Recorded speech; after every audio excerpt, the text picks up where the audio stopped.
இப்போ இந்த ட்ராக்கை வந்து பேக்கப் பண்ணி வைக்கிறது எப்படின்னு பார்க்க போகிறோம்.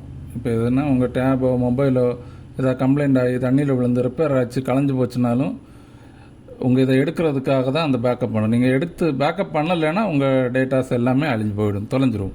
அப்போ இதில் நீங்கள் ஒரு 10-15 நாளுக்கு ஒரு தடவையாவது பேக்கப் பண்ணுறது நல்லது.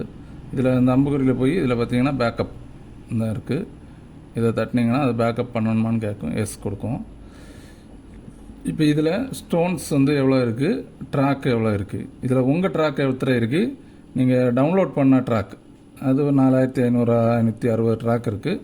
நீங்கள் போட்ட ட்ராக் ஒன்று இருக்குது. இது நீங்கள் பேக்கப்பில் 2 பேக்கப் இருக்குது. ஒன்று வந்து பேக்கப் பண்ணால் அது இன்டர்நெட்டில் உங்கள் மொபைல் நம்பரில் நெட்டில் வந்து சேவ் ஆகும்.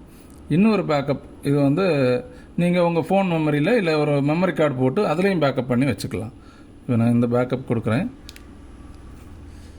இது வந்து உங்கள் ஸ்டோனு இது எல்லாமே ஒரே ஃபைல் ஆக்கி அது பேக்கப் பண்ணி உங்கள் மொபைல் நம்பரில் பேக்கப் ஆகிடும். இப்போ இதில் பேக்கப் கம்ப்ளீட் சக்ஸஸ்ஃபுல்லின்னு வருது. இப்போ இந்த பேக்கப் பண்ணி வச்சாச்சு. இப்போ திரும்ப அதை எடுக்கணுன்னா கூட நீங்கள் இதில் பேக்கப்பில் வந்து எஸ் கொடுத்து இந்த மேலே இருக்க 3 பட்டன் இந்த புள்ளி இதை தட்டினீங்கன்னா இதில் ரீஸ்டோர் 2 ரீஸ்டோர் இருக்குது.